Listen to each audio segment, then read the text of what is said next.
Okay, hypothesis selling. I love hypothesis selling. To me, it's one of the smartest ways in which a modern salesperson could actually convey their value proposition. My co-author, Phil Jones, likes to say, show them that you know them. I love that line.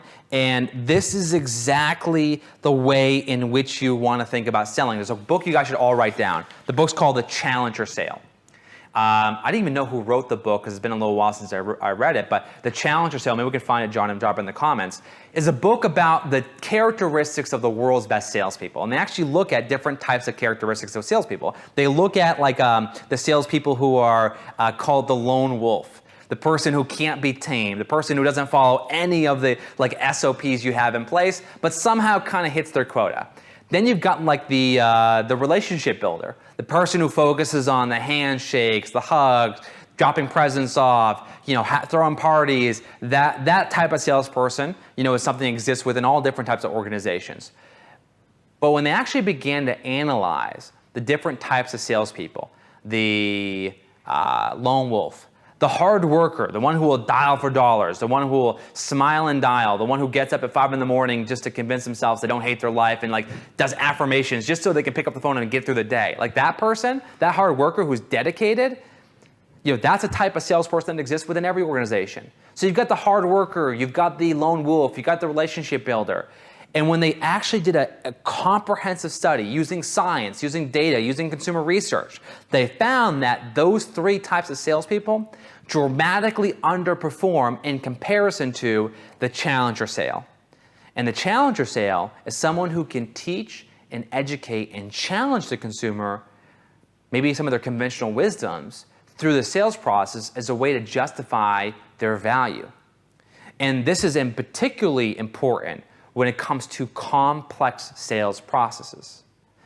How many of you guys right now who are watching have had a client that you consider to be a friend, maybe a family member, who has listed with somebody else?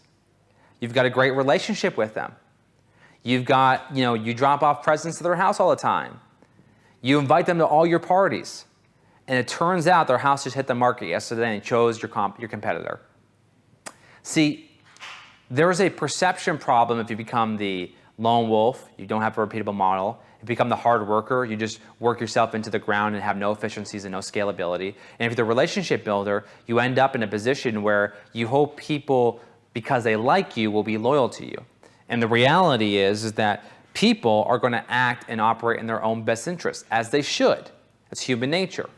So you as a salesperson have to show that individual that working with you is in their best interest. And the way you can do that is a technique called hypothesis selling. And what you can do with hypothesis selling, and I'll give you an example of this in a second, is you speak to the consumer to explain to them up front that you know them, that you understand them, that you know what they're living through before you have your pitch. So if I were to say to you right now, for those of you who are watching, the 100 people who are live on the air right now with me, if I were to say to you something along the lines of, well, listen, if you're a real estate team right now and you're growing your business, you're going to run into a couple challenges. The first challenge you're going to experience is you're going to step away from doing production to coach your team. As a result of that challenge, what's going to happen is your personal income is going to drop down in lieu of, or an effort to create some more income in the future. It's a very dangerous spot to be in, because if those team members that you're coaching and cultivating don't turn out to actually work out to help you grow your business, you're going to end up with a really bad financial situation. You're going to have sort of this feast or famine moment. Also, what might end up happening, we see this a lot, is when you grow a team, once your team actually starts to produce, you've spent a year coaching them, you invested in them, you've prepared them to be successful, you actually have given them deals from your network. Well, once that agent becomes successful, guess who comes knocking? Every other competitor in your market offering you or offering them better commissions, better support, better splits, better service, helping them achieve their goals. So you're going to have some turnover at that point. So you've got to be conscious and prepare for that sort of scenario. And the last thing you're going to experience when you're growing your business is that you're going to need to build some type of administrative staff to help support the team. And this administrative staff is something you're going to have to be able to pay on an hourly basis. If you pay low income, or low wages, you're going to get low quality people. And these people are the backbone of your company. It's going to really drive success long term. So that's an example of me making some big assumptions about your situation. Now, some of you who are listening right now who have built a team know how fragile the team is. Some of you who have built a team know that my top talent actually left me after I invested all this time in. So you are now saying, man, this guy knows what it's like to actually run a team. This guy really knows what it's like to actually have to build an organization. Now, when I go to actually sell something to you or figure out a way to add value, you feel like I know your situation. And as a result of that, you're much more likely as a prospective client to want to hear what I've got to say. If I don't make these assumptions and I don't go out on a limb and say these things, and I just ask questions, hey, tell me about your team, tell me about your business, tell me about what's happening. Like, you're having to give me all this information and not really get any value in exchange for doing so. So hypothesis selling is this basic idea that we are going to make some assumptions so the consumer feels like they know us or we know them, and therefore will be much more likely to be receptive to hearing what it is we've got to say. I'll pull up an example for you guys, Eric. If you guys go to Basecamp's website, this is the perfect example of hypothesis selling in the wild. Look at that headline. We've been expecting you.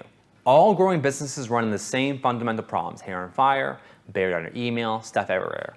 The good news, Basecamp solves them. Now, what does a version of this look like when you don't do hypothesis selling? Well, the typical version that I see is Basecamp solves all of your problems, helps you stay organized. Basecamp is a project management software. Basecamp has to-do lists. Basecamp has, calendar integrations. Basecamp has, this and that. Basecamp is $10 a month. They start talking about feature, as opposed to saying, listen, we've been expecting you. And when you read that list, all growing businesses run into the same fundamental problems: hair on fire, buried under email, stuff everywhere. You feel like they know you. Therefore, when they present a solution to you, you feel like they actually have thought through and can personalize a decision or personalize a recommendation that would help you. That's hypothesis selling, guys. That's the basic idea behind it. If you can show people that you know them, if you can make some assumptions about their situation and scenario that makes them feel like you've lived it before, you've got experience doing this, they're going to be far more receptive to hearing out what you have to offer. And you do that through your marketing. That's how you improve the quality of your leads. You hypothesis sell through your marketing.